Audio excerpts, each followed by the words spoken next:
Hi, it's Stephanie. Welcome to Ageless. I'm so glad you're here. You'll get to meet a friend of mine today who will share her story. So sit back, relax, and enjoy. I want you to meet Charissa, a wonderful, wonderful, wonderful young lady. She is very, very gracious, warm, and loving, and has a great big heart for people. Charissa, thank you for joining me today. I'm so glad you're here. Oh, I'm glad to be here and I appreciate the privilege. So tell me, what have you been doing today or in your spare time? What do you like doing? Well, I would say that I have two hobbies. One is music because I love singing, and the other one would be health. So I've been looking for like just compiling as much information as I can on health stuff. Yeah, like what? Detoxing, how to get vitamins and minerals and nutrients from whole foods, just that kind of stuff. Just I'm passionate about it. Yeah, but it's fun. I really enjoy it. So have you seen the benefits of doing like a whole food diet rather than just, picking whatever? Absolutely. I don't miss eating processed foods at all. Don't miss eating, a teenager eating at Taco Bell and all. I don't miss that at all. It's really like it's amazing to eat a good meal that tastes amazing and then you feel great after. That is a plus. Mm-hmm. So tell me, how do you do with water? What kind, do you have a special kind of water or do you just drink whatever? Oh, that's funny that you should ask because my husband and I have been using a filter he used a filter long before I came around, but we use a filter that filters out everything from chloride to fluoride to heavy metals, everything bad in the water filters it out. And then I take that water and I've been putting lemon juice or fruit in it or something to infuse it so that it makes it more hydrating. It makes a whole lot more hydrating than just plain water. And I have seen a huge difference in my health just doing that over the last few days. So it's funny that you should ask because that is new. What kind of filter is this? And I'm curious because I'd like to know because I may be in the market for another one listening to you. Yes, the kind I'm trying to remember. There's so many different types. There's like pure Berkeley. We have one that's very, very similar to Berkeley's. Berkeley's was banned. But there's another one that we use now that I can't remember it's Pro Pure. That's the kind we use. Pro Pure. It's this huge metal thing that sits on top of our counter and has three big filters in it. And we just pour the water into it. And it filters out all the toxins that are in the water. How much water can you do? Do you have to do it every day? Yeah, pretty much. What kind of amount of water I drink, yeah, I have to, and cooking too, because we use it for all the cooking and everything. So yeah, I have to fill it up pretty much every day. Okay, so you'll have your own business with a sign outside that says, "Here I am, come and talk to me about your health." And water is particularly interesting. Yeah, you never know. You That's never cool. know. Well, I understand that you also do some other things. You have a business, and if you would tell us about it, Sure.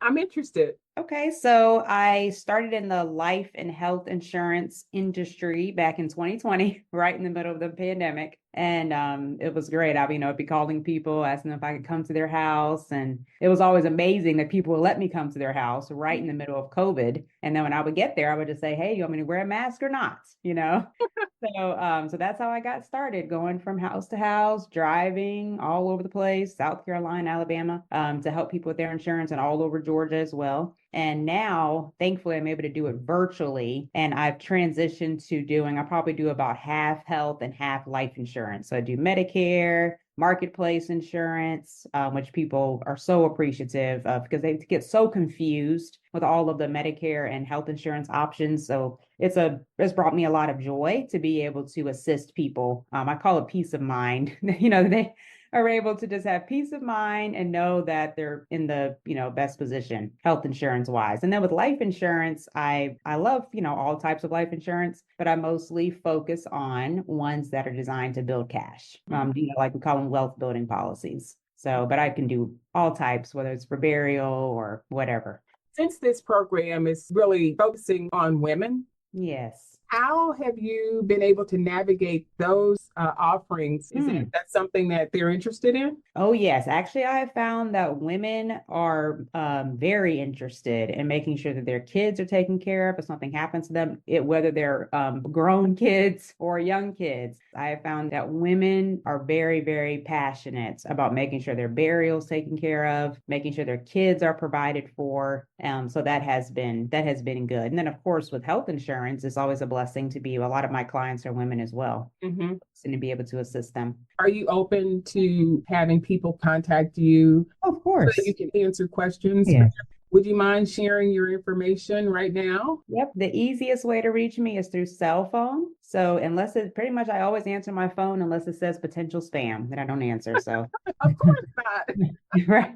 My phone number is 678-206-5699. You can call me or text me at that number. Awesome. Well, thank you for sharing that because I know that is a real tough subject sometimes for women to, especially when you're talking about burial. And Yeah. you are a very gracious person and you listen very well. You have a very tender heart towards people. If anyone is really seeking that information, you would be a good go-to. You're very kind and you're not pushy. And so I really appreciate that. You're amazing. And you have a beautiful smile as I'm watching you right now. Thank you. We're going to turn the corner now and get into the discussion or conversation. And remember, this is your story. This is not mine. Tell us Yeah. about Charissa. All right. Well, I was born in the great city of New Orleans, which I always say is a wonderful place to visit. Great food. Yes, great food. I'm very grateful that I live in Atlanta now, though. My parents are born and raised there, and then we all transitioned here to Atlanta when I was 2. So I'm definitely an Atlanta girl, although I still claim the Saints and New Orleans. Absolutely. But I am an Atlanta girl. I'm the oldest, and after me came 6 more children. So I had a very, very happy childhood. My parents, very loving, nurturing parents, and they're also very, very strict and a lot of rules, some of which we laugh at today, and some of which I think they've forgotten.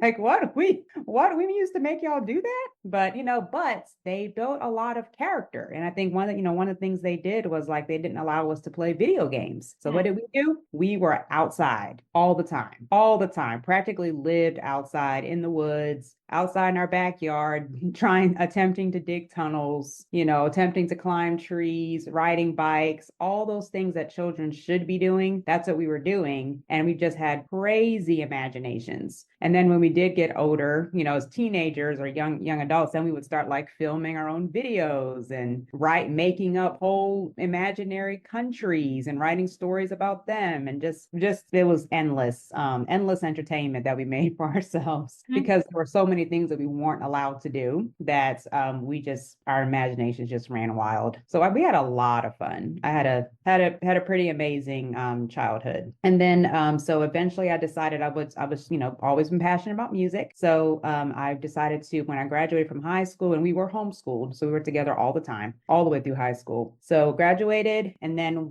decided to do an accelerated college degree, got my BA in music in 2 years, saved a ton of money doing that, and highly recommend that route. It was a lot of fun. I would go like travel to different places to go take music classes with other people, like very, very small groups of people. So I just got an amazing education. Then graduated. Graduated from high school in 2002, graduated from college in 2005. And then after that, realized that it was hard to really make a living in music. So I decided, I was like, I think so I kind of tried other things, dabbled in graphic design and, web design, all that kind of stuff. And eventually just realized I just needed to get a job. So that's when I had a very, very short stint working at an architectural firm, did horribly at it. I was totally inexperienced. I was probably the worst office manager ever. Just had no idea what I was doing and I wasn't trained. So you can just imagine the disaster. And then after that, I went to go work at an amazing child development facility, mostly on the school side, but I worked with the babies too for a little while, but mostly worked on the school side and eventually, my bosses really took the time to mentor me. They taught me leadership. They taught me how to delegate, which I'm still trying to learn, never mastered it. It was always a struggle. But they taught me, most importantly, because like I said, I was raised super strict. And I was raised with a theology that taught that God was always out to get you if you did something wrong. Like he was always out to get you. It was a very, very judgmental environment in the church I was raised in, family environment as well. You know, my siblings, we were pretty much a judgment-free zone among each other. Most of the time, most of the time.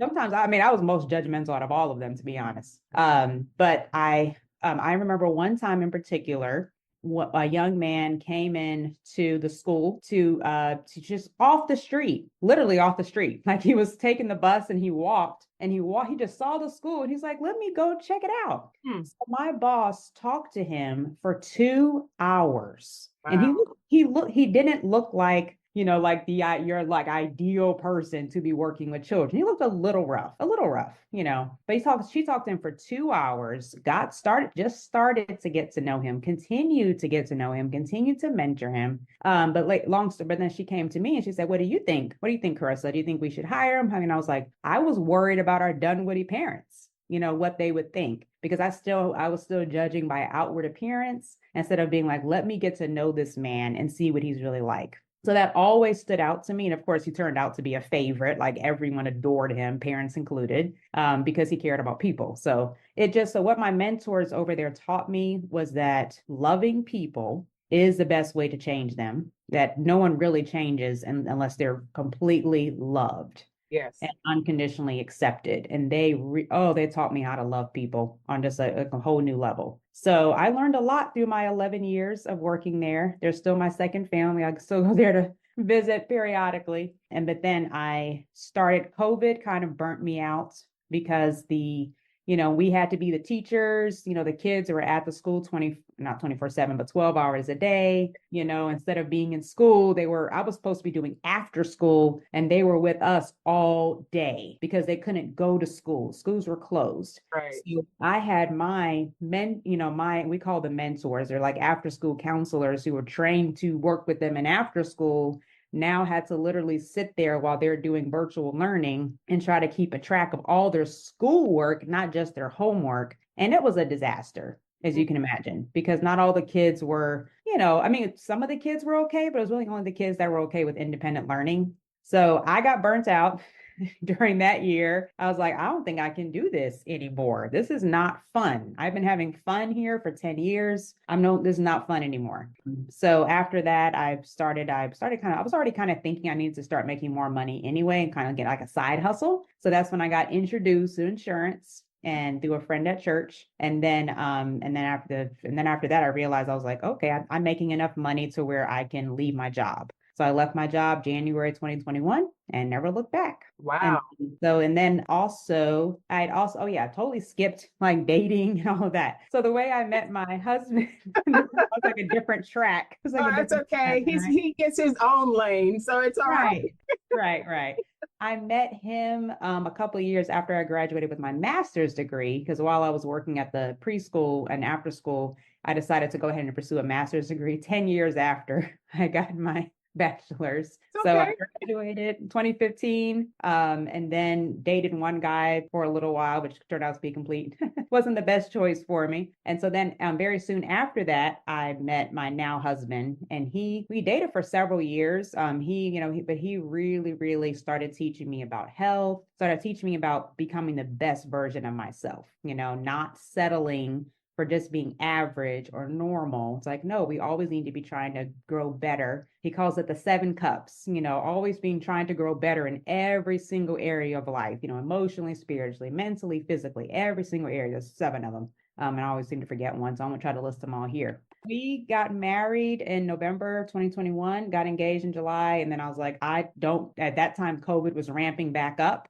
So I was like, I don't want to wait until 2022. We don't know what's going to happen. So let's go ahead and just, get married as soon as possible. So we got married in 2021, and we're living in Smyrna now and loving being here close to Atlanta. And so he is a huge blessing in my life because he helps me be better every day. That's awesome. I love it. Thank you. Thank you for sharing that. Gonna back it up a little bit. Sure. You mentioned, well, first of all, when you have a family, Mm-hmm. and there are a lot of children. Yep. Sometimes squabbles happen. How did those squabbles work out? And tell me the number of girls and number of boys. I mean, did you guys team up on each other? Or I'd like to know, and I'm sure other people would who have big families. Yes. Well, it's really beautiful. And I think it's because both of my parents do not have falling out with people. Hmm. And whenever even they would argue, they would always make up, they would come back together. So they don't, and like they just created, they just set that standard for, you don't fight with people and not make up. So among us, I would say we would have like petty little arguments or whatever. It was six girls. So, just petty little and one boy. So just petty little arguments. We would always get along better though when my brother was around. Always. When he went off to school, we were starting to just be like super petty and stuff. And we realized, oh my goodness, our brother's not here as the voice of logic to just be like that calming, because he's a very calming influence. So we realized he was the missing ingredient, but we really get along. And even to this day, we get along beautifully. Like there's no one who doesn't talk to this one or anything. I would say we're all pretty close with each other, which is amazing. Tell me about the bathroom when it was time for. Oh no. I'm Oh my goodness. curious. Yes. So when we were living in Stone Mountain, we only had two bathrooms. And there was, let's see, was anyone born in? No, all of us, all seven of us had to share those, and my parents had to share those two bathrooms. So, some of us, like half of us would shower or whatever in my parents' bathroom, and half of us would shower in the hallway, in the other bathroom. But it was rough. We had to learn a lot of patience. And there were some siblings who, to this day, because most of us would just shower at night. There were some siblings who, to this day, they still shower in the mornings because they had learned if they didn't shower in the morning, when are they going to get in the bathroom? So now they still shower in the morning because that's just the habit that they got into. And then there was just others who just never learned how to not take so long in the bathroom. And but they build your patience. You really build character being in a big family, because you have to learn how to get along with all those different personalities. Yes, Everyone is so different. that is so funny, but it's so Yeah. true. Well, as a homeschooler, Hmm. how did you make friendships? And Ooh, those friendships, are they still around today? that is a unique question because, and I would say my siblings did way better in this area than I did. So when I was a child, obviously I made some, pretty close friendships, but then we changed churches. And when I was like 12, very pivotal, very, very, very, very important age. Just when I was like preteen and totally unsure, and the church that we changed to was a very different culture. It was like we came from just a regular Baptist, church, and went to a super, super, super ultra conservative homeschooler church, and a totally different culture. So I really didn't know how to act. I did not. Hmm. I didn't know how to act, and I was extremely insecure. I assumed that nobody really liked me. I just assumed that. And so I wouldn't really, and I really didn't know how to love, because remember, I said I was super judgmental. Like I didn't know that I was completely loved and accepted by God. So I did not know how to extend that to others, because loved people love people, right? Right. So because I didn't feel unconditionally loved and accepted by God, I did not know how to do that for others. So Wow. it really wasn't until probably early. So my teenage, I didn't really have any close friends in my teenage years, except for the ones that I grew up with as a kid. And thankfully we would still keep in touch. But then, so really I would say early 20s is probably when I started to develop some really close friendships that I'm still very, very close with today, like my best friends today. But it was after I had, gone through some counseling and really realized how much God loved me. I remember one time I asked God, I was like, God, what do you think of me? And he said, Charissa, I've graven you on the palms of my hands. Wow. I've written you on my heart. It's like, and my heart is love. I am love. And I was like, wow, that's what you think of me. So once I felt loved by him, then I was able to fully, completely love and unconditionally accept others. And then I just drew people to me who were the same way automatically. So my friends today, we're all a lot alike. We're like sisters because we're so much alike. That's wonderful. And it's interesting because sometimes it's hard for us to believe that God loves us because we're so busy trying to do, Mm-hmm. because we're trying to do for others, and we think that same Right. idea is with God, and that is not the case. And so I am so happy that you had that aha moment, because Yeah. we don't see God, but we see everybody else, and Yeah. we Right. tend to be hard on ourselves. Yeah, we can be, but whatever he did, it was completely convincing, and Hmm. I have never been the same. I Hmm. know that's like what 20, almost, not 20 years ago, but maybe 15 years ago, but it's still, I can remember it like it was yesterday. It was very, very pivotal in my life. You also mentioned that Hmm. you play piano A little bit, a yes. little bit and you sing. Hmm. Huh? Are you doing that now in your current church? Yes, yeah, I am privileged to be on the worship team at my church. That was always a dream of mine. I used to go to another huge church and I was like, oh, one day I want to be up there on the worship team. But it was so hard to get in. Like you had to be like a professional. So now the church I go to, I just had to audition and now I get to be on the worship team and lead, 1 or 2 times a month. And it's a Nice, very nice. Let me ask you about that. When you're up there, I know the tendency sometimes is I'm looking at the people, and sometimes it's hard to get focused on the Lord. yeah. What is it that you do to prepare your heart Hmm. to make sure that you are focused and it's an audience of one and not an audience of all the people out there? Right. So, super good question. First of all, I do practice the songs a lot Hmm. beforehand because they give us the part tracks to practice with, because my goal is to really know the words Yes. so that I'm not like focused on, and of course they put the words on the screen behind, in front of us, thank God. So we can see the words. We don't have to remember them. But I really, really want the message to be in my heart so that when I'm up there singing and dancing, like I am, I'm able to communicate that message to the people. Because some songs are like a testimony to the people. Like, let me tell you what the Lord has done for me. And Yes. then other songs are directed, directly to the Lord. And then I'm like, I'm just worshiping the Lord right now. So it's really, I don't know if does that answer your question? Like, it's It really just does. trying to get that message into my heart so that I can Yes. communicate with everybody. And then everybody else is usually just worshiping with, we have a very worshipful church. So everybody's just worshiping with us. So it's not like, it doesn't feel like a performance or, entertainment or anything like that. They're not like sitting there with their arms folded, like, what do you want to Yes. do for me? It's not like a concert. Like their hands in Yes. the air, Thank they're you. worshiping with us. I So get it. yeah, Because the worship has to start with you first. right. If you don't love something yourself, Hmm. why should anybody else love it? You Right. have to love it yourself. And when you love the Lord and people can see it genuinely in you, Right. you're a magnet. Yeah. But first of all, they want to know if you're genuine. And so that's where you are right now, your platform when you're a worship Mhm. leader. That is a tough place to be because people are watching you. It's And true. if you're not the real deal, it will come out somewhere. Yeah.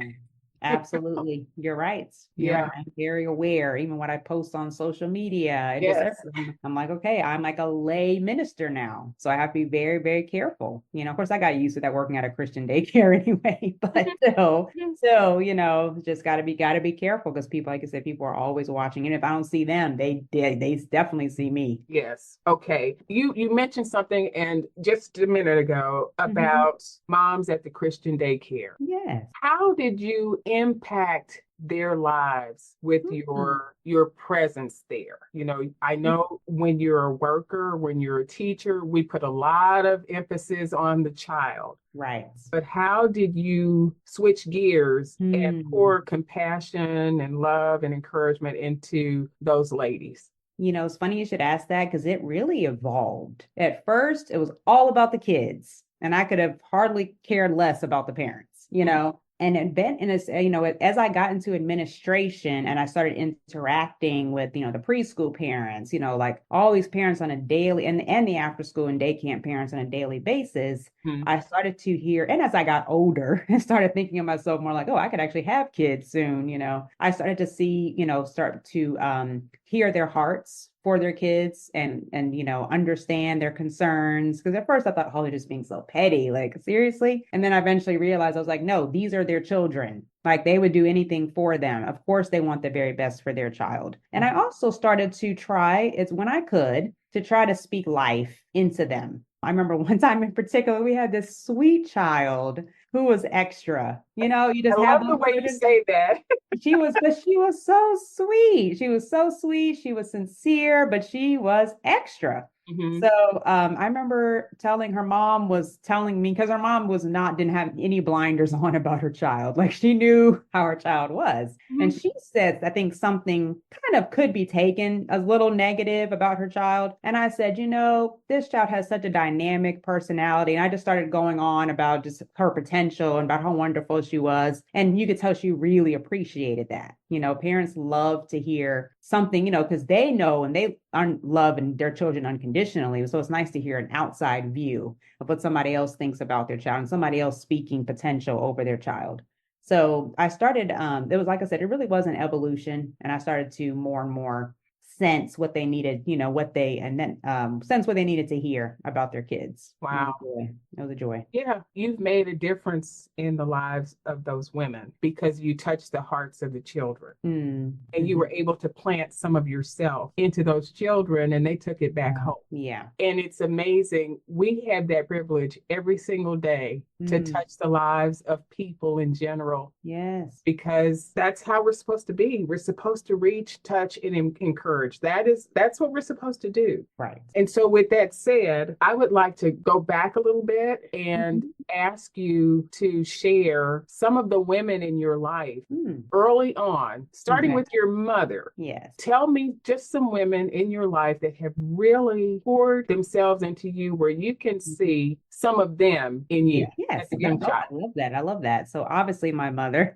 people say I talk like her, I look like her, I sound like her. So obviously she is definitely my mom. But I think I got my big heart. Well, I got that from both of my parents, if we're honest. I Mhm. really did. But my mom also cares deeply. She's always very kind and always loving towards other people outside the home and always be willing to cook a meal or whatever if somebody needed it or take care of somebody's children or whatever. But she never lost focus on her own children and making sure that her family was also very much taken care of. Mhm. So I love that, about her. And I do pray that, when we have children one day, I'll be the same way and make sure I'm always like 100% focused on my family first and then everyone else. So, and then of course, also just her kindness and compassion and graciousness. She's very gracious. Mhm. Never catch her being inappropriate or anything. And she can be savage. So definitely got her savageness too, but she'll even be savage in a gracious way. So and we just love it. We're like, oh mom, you're so savage. We love it. We absolutely love it. I say that in the best way possible because we love it. So yeah, I would say that. So starting with her for sure. And then my aunts. I'm blessed with blood, aunts that are blood related to me. My mom's sisters who would come to Atlanta all the way from New Orleans and come play with us and spend time with us. Or they might, like one of my aunts, two of my aunts, excuse me, I would actually spend time with them in their homes during the summer, which was so much fun. And then, like, so they helped raise me when I would be there. They were the ones cooking my meals and making sure my hair was combed, which is a lot of hair, and just teaching me how to behave because I was a very little girl. And then, of course, my non-blood related aunt, which would be you, Wow. for Oh. sure. Like you, just I've spent so much time at your home and I wasn't just playing with the children. I wasn't just playing with your kids. I'm not, my cousins. You were also pouring into us as well, whether it be teaching us music at church or just teaching us how to behave, how to be good kids. Mm. And all those little stories, whatever. Like there was so much stuff you poured into us that I don't even remember now. but I know that you were shaping us because it's always going to be in my heart. Mm. So you definitely helped shape my life for sure. And then of course, like fast forward, to my teenage years and young adult years, there was the first lady that started teaching, even at my super, super conservative church. There was the first lady who started teaching me not to judge people. And her name, she was my Sunday school teacher. She was Okay. amazing. She was at my wedding. I still love her dearly to this day. She and I still keep in touch. She was the one, she really poured into us girls and started teaching us that our relationship with Jesus Christ was paramount above everything. It Mhm. wasn't the rules that we were keeping, it wasn't any of that. It was knowing the word and that having that walk with Jesus. So she was amazing. And so let's see, and her name is Gladysville now, in case she ever listens to this podcast. She knows who she is. And then after that, I was like going into my early adult years. Obviously, there was my mentors, like I said, my bosses. I had Amy Billsland, who was my first boss, and then directors Maggie and Priscilla too. They all like poured into me and taught me how to be a leader and taught me how to be a loving leader. Maggie, I remember I've told her this multiple times, like, Maggie, you really taught me how to accept people for who they are. Like, you Mhm. really, like, you have no idea. And then Amy just mentored me all around, taught me how to love my staff, how to pour into my staff, and just how to be that backbone. I had to have a backbone too. Mhm. So yeah, there's definitely been some people who, and I could go on and on. The first lady who helped me with my business, who trained me to do insurance, was another Amy Michelson. She trained me in my business. So God has blessed me. I could go on and on and on. If anyone listens to this podcast and I did not mention your name and you had an impact in your life, I am sorry, because there have been so many. I could go on and on and on. So many.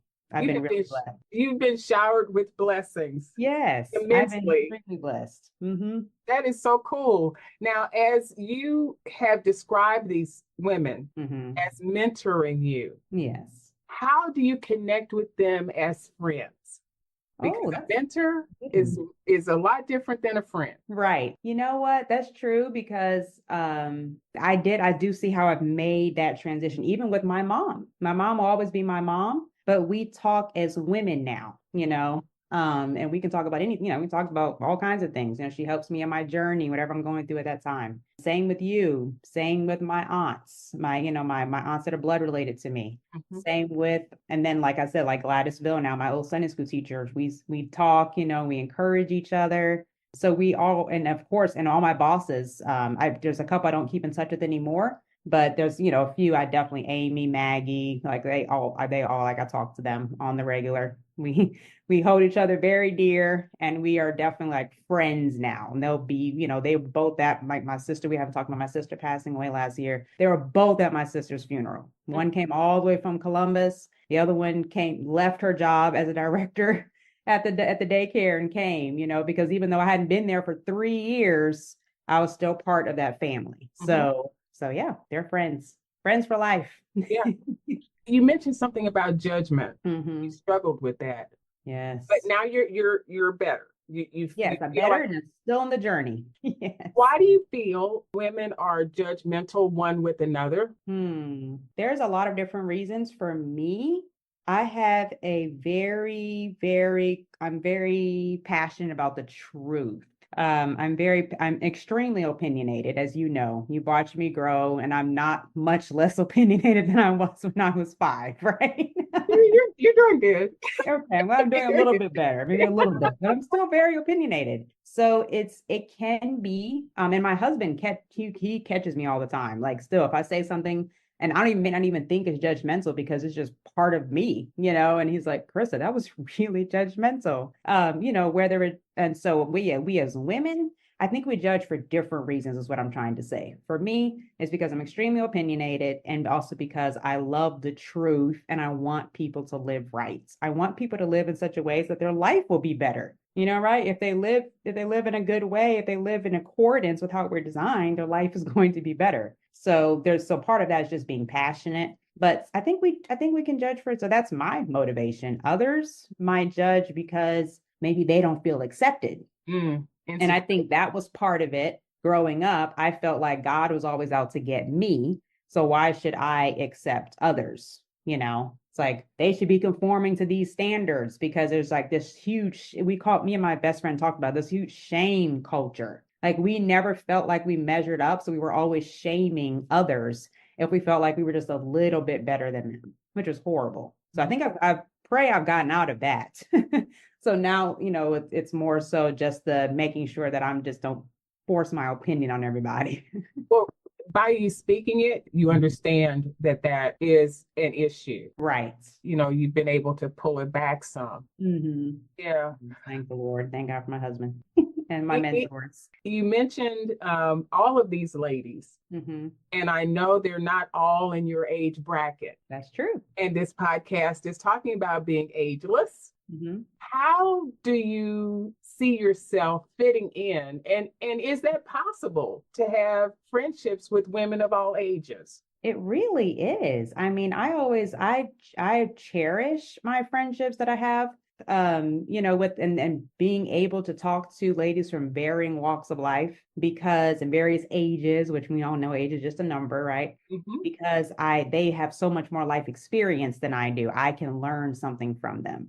And then even someone who's younger than me, I don't have a whole lot of friends who are that much younger, but I think the older I get, the more younger friends I'll have, or at least have the opportunity to interact with them. And then I'm just like, okay, now I have the opportunity to be able to pour into them just like somebody poured into me. Let me share with them the things I wish that someone would have told my 20-something-year-old self, or that someone did tell me, and I'm glad they did. Does that make sense? Oh, absolutely. Yeah. Absolutely. So there is benefit to yes. women connecting because you're telling me that you gain wisdom, but you're also able to pour into them the things that you know.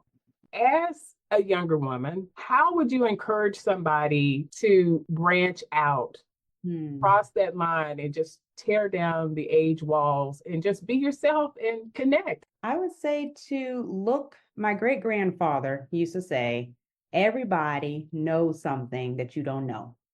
So, and it's your job to find out.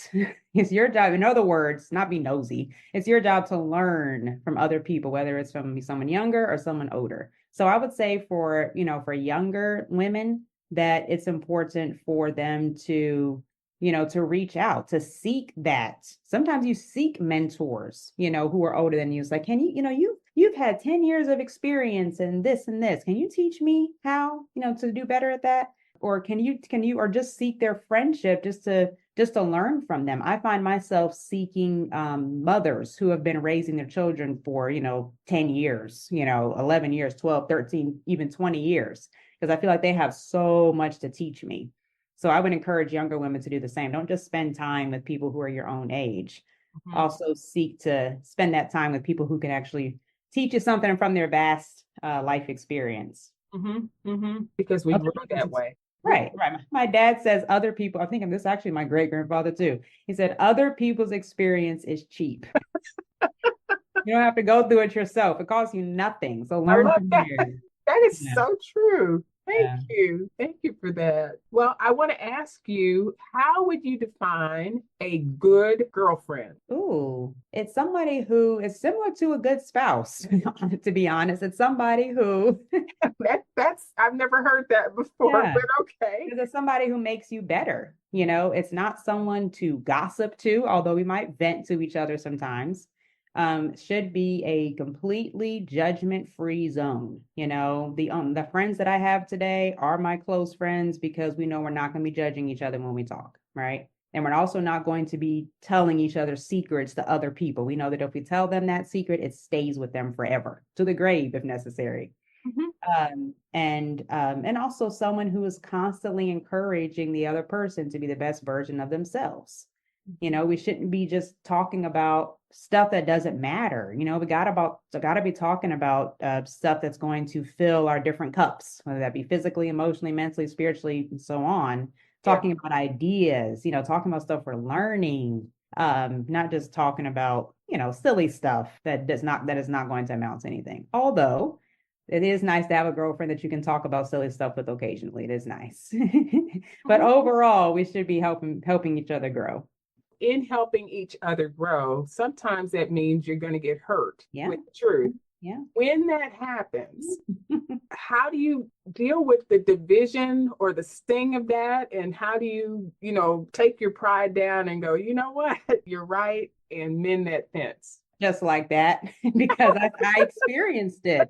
I mentioned that I was in a relationship before my marriage, that was, not the best for me at all. You remember, because you were you were mentoring me through that whole process and trying to help me see the light through that whole process. Thank you for that. I don't think I ever properly thanked you for that. Mm. But but where was I going? Oh, I'm very grateful for my friends who sat me down, Mm. and like went out for coffee, whatever, and sat me down and said, Charissa, I have to be honest with you about this relationship. I don't think it's helpful for you. I don't think it's good for this and this and these reasons. And I may have not once. And then my sister, who was also my roommate, we had arguments about it. But that's because she loved me so much. She did not want to see me ruin my life with someone who was not good for me. He was a good person overall. He just was not good for me. Wasn't part of where he wasn't part of the destiny God wanted me to have. We weren't going in the same direction. So bad news for me. And I'm very grateful. I can think of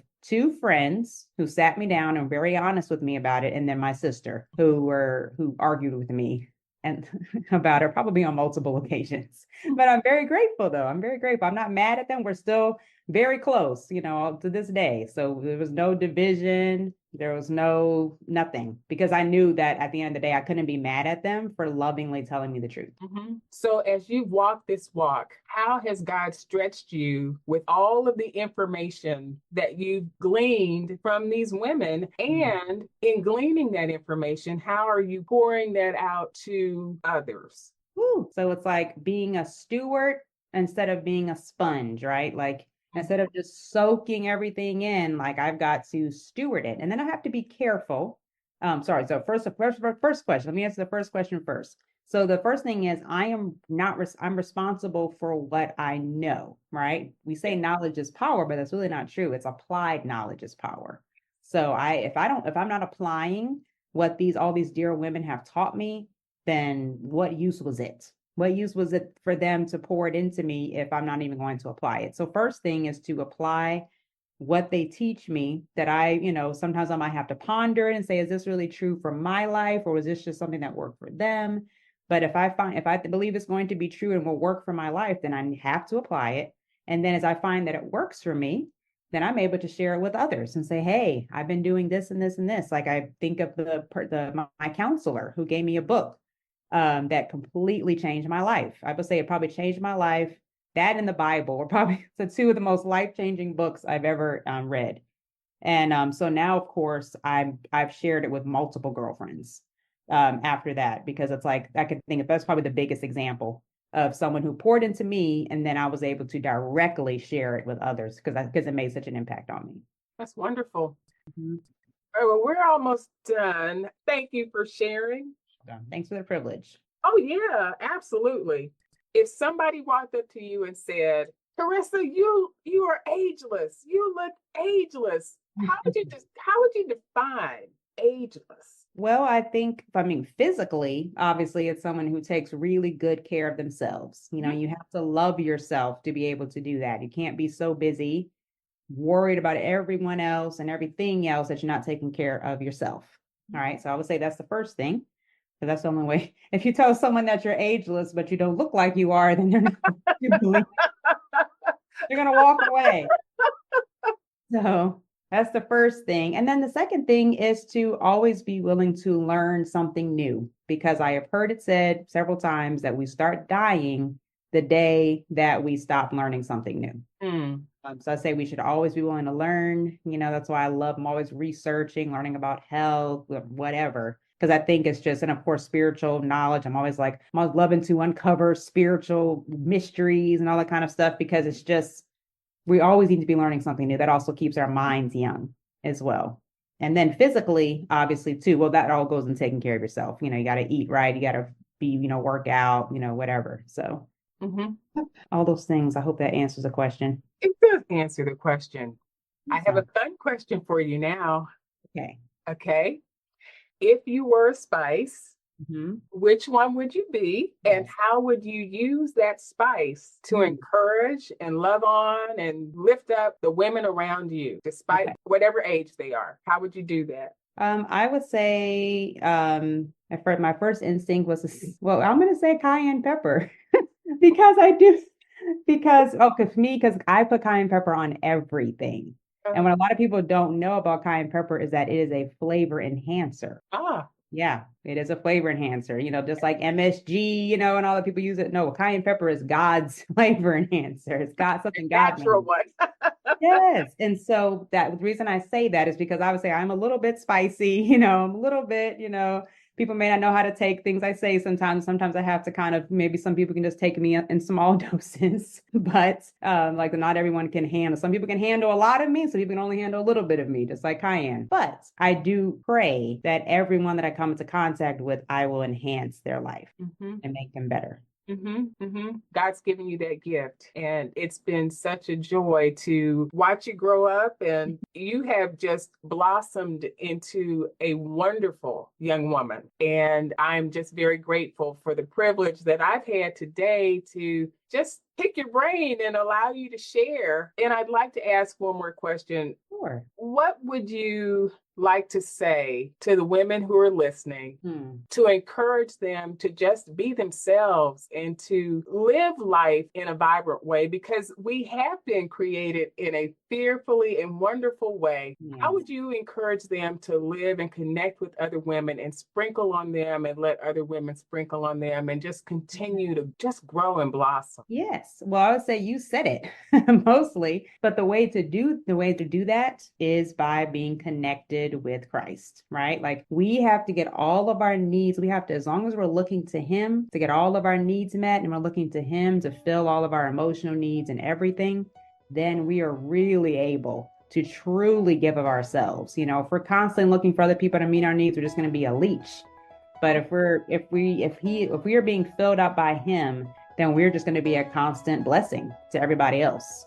Mhm. So, and also, of course, that enables us to be ourselves because we know that we're loved. So then we're able to just be like, here's me. You can take it or leave it. You can like me or not. Doesn't matter. I already know I'm loved. Yes, absolutely. Well, Charissa, thank you so much for sharing. Thank you for your smile, the stories, the laughter, but most importantly, thank you for your heart. I am so honored to have had the privilege to just sit down and speak with you and to let these wonderful ladies who are listening hear you, because you do have that power to touch a heart because you've touched mine. So I love you and I thank you so much. Love you too. And thanks for having me on. Oh yes, it was a pleasure. Thank you. Thank you. Hey, my friend, thanks for joining me today on Ageless and for being an amazing part of this journey. Don't forget, you have been fearfully and wonderfully made. Go out today and live this life vibrantly. Until next time, bye for now.